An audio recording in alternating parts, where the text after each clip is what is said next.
హనుమంతుడికి శివుడికి మధ్య యుద్ధం జరిగింది అని మీకు తెలుసా?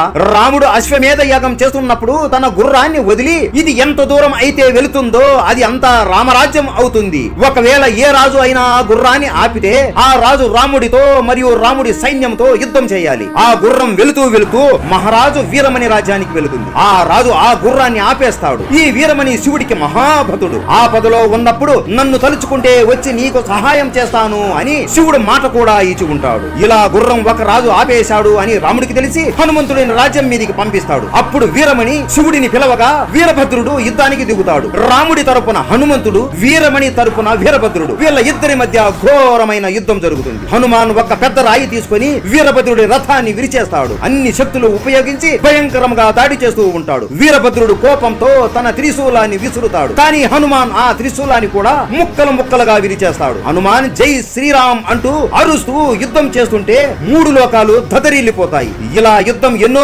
రోజులు జరుగుతుంది. హనుమంతుడికి రాముడిపై ఉన్న భక్తి, ప్రేమ ఈ యుద్ధంలో శివుడికి అర్థమవుతుంది. ఆ భక్తికి కావాలనే వీరభద్రుడు ఓడిపోతాడు. మీలో ఎంతమందికి ఈ విషయం తెలుసు? పెద్ద వీడియో చేయాలి అంటే కామెంట్ చేసి చెప్పండి, తప్పకుండా చేస్తాం. జై బజరంగబలి.